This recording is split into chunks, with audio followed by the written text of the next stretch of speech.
आजकल when you meet students ना जो 18 साल 19 साल, यू रियलाइज जब वो बात करते हैं ना, they don't know in India जहाँ पर बीजेपी सरकार में नहीं रही है इन द सेंटर। उनके जो एक्सपीरियंसेस है, और जब बीजेपी डज ये इमरजेंसी के लिए 50 साल या फिर वो they talk about these things ना, उनके लिए एलियन है ये। वो they have not experienced it. या फिर वो संजय गांधी, तुर्कमान गेट, ये सब वो जानते ही नहीं है इन सब के बारे में। So when you talk to them you realise कि भाई ये लोग दे डोंट नो, दे इनके लिए they don't understand a non social media India. मतलब इनके एक्सपीरियंसेस बहुत ही अलग हैं। लेकिन इसी बात को कांग्रेस, सपा, राजद ये एक्सप्लॉइट करना चाहती है। उनको ये लगता है कि चूंकि एक पूरी नई पीढ़ी आ चुकी है जिसने वो दौर नहीं देखा है, वो जंगल राज वगैरह, हाँ, वो नहीं देखा है, तो उनके लिए फैंटेसी लगता है। जैसे मैं बेगूसराय से हूँ, अपहरण उद्योग का केंद्र था। हाँ। रंगबाजी शब्द को हमने जितना विस्तार दिया बेगूसराय वालों ने, उतना और कहीं पे नहीं दिया गया।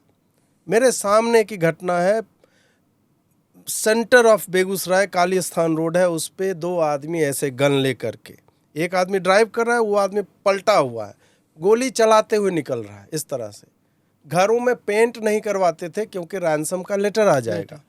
छुट्टी में मैं घर आता था तो पिताजी घर से बाहर नहीं निकलने देते थे क्योंकि किडनैप हो जाओगे तुम।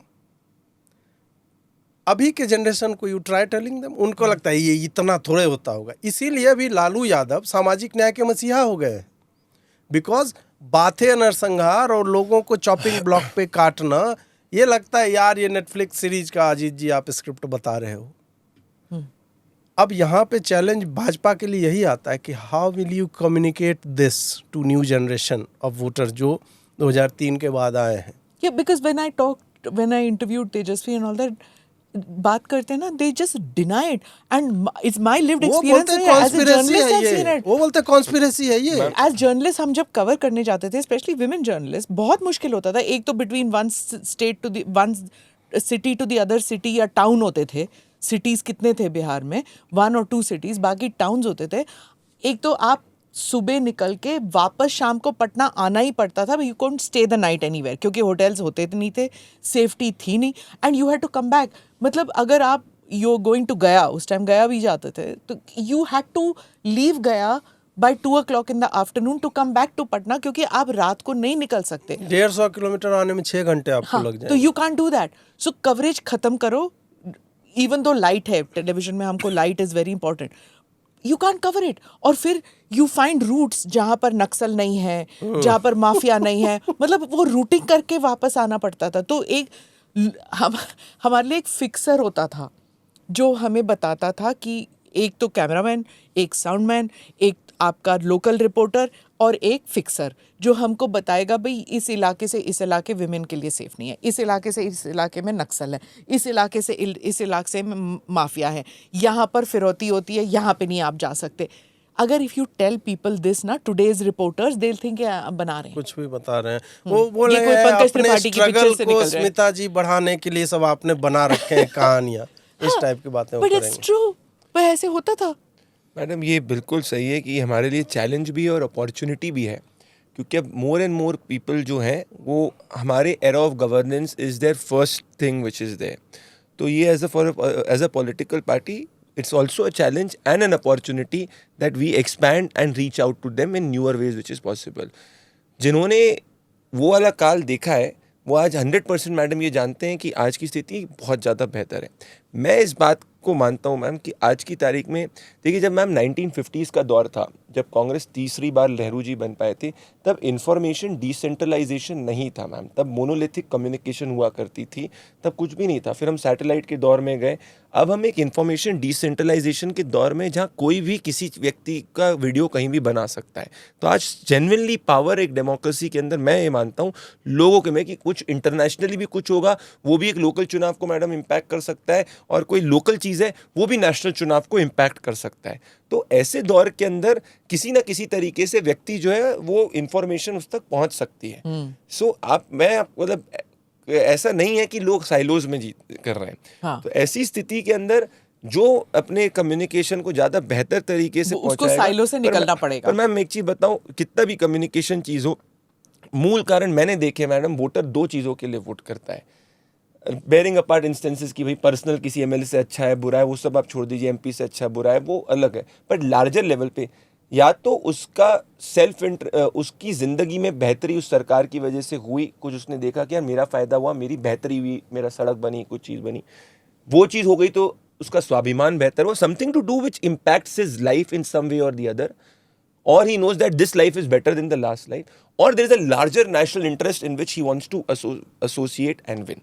I have not seen middle grounds which are happening. इसको हाँ, इनकी बातों को मैं थोड़ा सा दूसरे शब्दों में बोलूँगा। एक, जो विकास आपको छू रहा है स्पष्ट रूप से, आपके घर के सामने सड़क बनी, आपके घर में पाइप ड्रिंकिंग वाटर आ रहा है, उज्ज्वला योजना का लाभ मिल रहा है, प्राइम मिनिस्टर का आपको स्वच्छता योजना से टॉयलेट आपके घर में बन गया। एक ये होता है। दूसरा होता है एस्पिरेशंस आपके, कि मेरा देश चांद पे उतरने वाला पहला देश है, या फिर बेगूसराय में एक हाईवे बन गई जो बाहर से 8 घंटे में दिल्ली पहुंच जाएगा। वो आदमी संभवतः कभी उस हाईवे पे नहीं जाएगा क्योंकि उसके पास कार नहीं है, बट उसको इस बात का आनंद मिलता है कि यार मेरे शहर में हाईवे है, 8 लेन है। पता है हमारे तरफ मतलब 4 लेन वहाँ से गई है बख्तियारपुर से पटना के बीच में, वहाँ पे ढाबे खुले हुए हैं, बच्चे 4 लेन जाते हैं।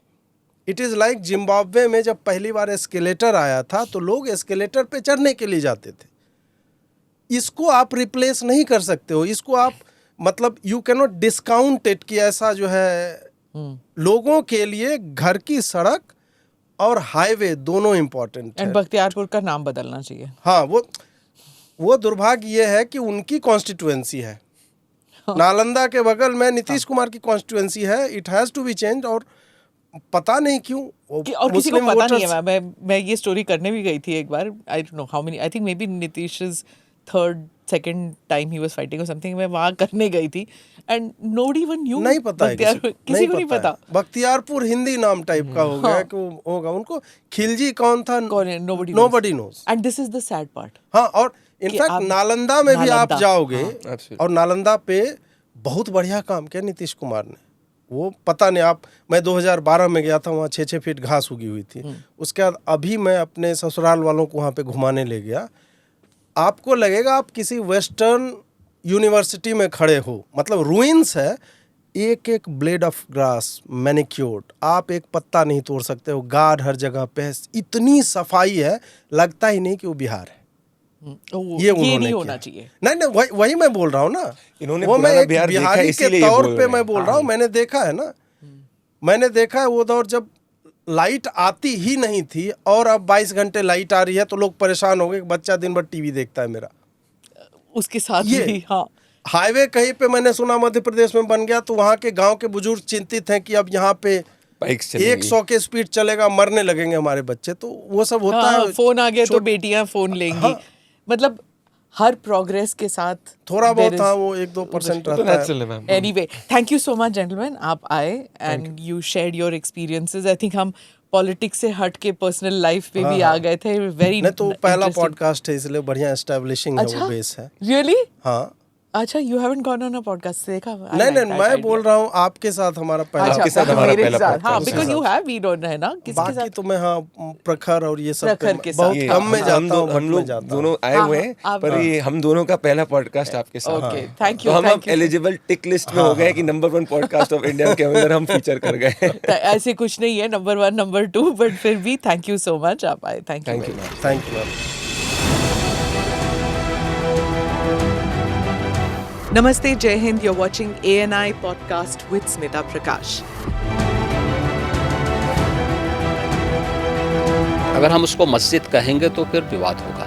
The issue is, टूटा है क्या भारत? 400 पार का मतलब ये है कि संविधान खतरे में है। क्या हम लोग ये निर्देश देते हैं कि फला को गिरफ्तार करके जेल डाल दें? वही तो कह रहे हैं सब। ये बेबुनियाद निराधार आरोप। सच्चा सुनना चाहो देखो स्मिता प्रकाश ANI, it does not lie।